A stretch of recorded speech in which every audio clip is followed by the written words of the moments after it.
My mother and father, they were both alcoholics whenever I was growing up, so for me being in around alcohol wasn't a strange thing. I would say from the end of first year right up till I was about 20, 21, I would say I was heavily involved taking drugs. I would have been smoking about an ounce of hash or blow, cannabis, whatever you want to call it, a week. I was an independent smoker on it. Everybody else was doing it around me, all my friends was doing it. It was like, this is the thing you did. Me and a bunch of other guys, we were out fishing one weekend, one Friday, came in, it was Friday night or Saturday night, a bunch of us fellas went out fishing. And obviously we brought a lot of alcohol with us, we shouldn't, you know. And one of my friends, the next morning, he decided to go for a swim.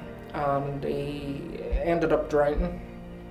So every one of us there, we done our best to try and save him. We done everything possible.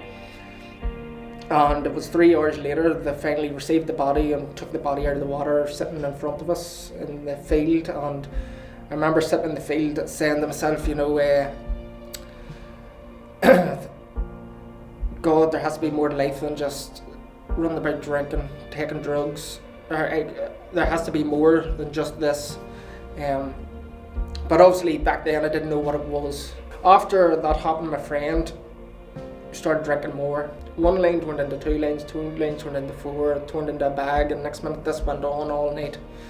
And my mother actually came round to the house. I can't remember, I blanked out in the early hours of the morning, but my mother actually came round to the house where I was. Finally got me up to our own house, still can't remember it.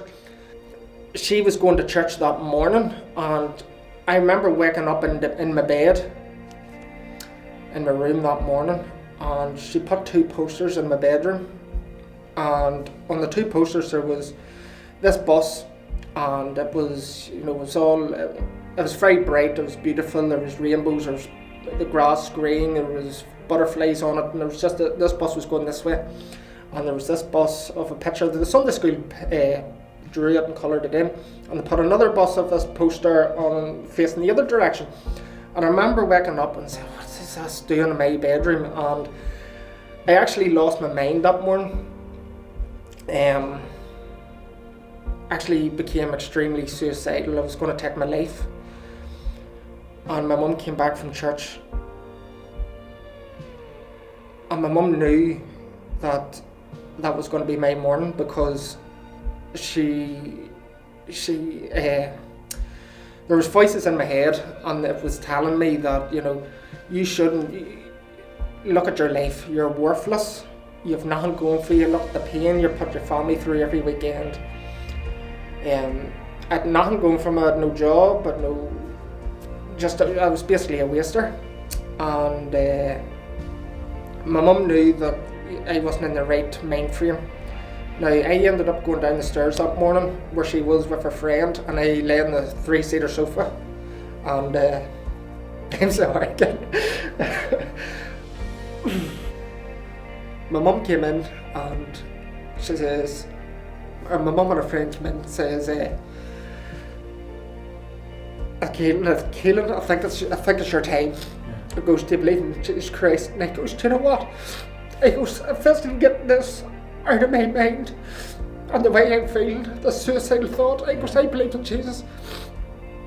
I believe in He died for my sins. And I said the prayer, and I'm not exaggerating. I'm sorry. If there's a time that God needs to come into my life, He goes, this is the moment, I need you to show up. Yeah. So the very second I said that prayer, I never felt peace. It was instant. Still have struggles like every person, still have everyday issues like everybody else. But I can't thank God for what He's done for me and what He took me from that morning.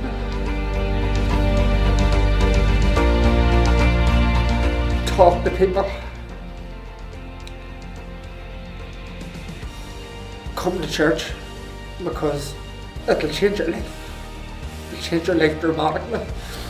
I know it might be hard, somebody telling you that, but I promise you, it can only get better, it can't get worse, you know.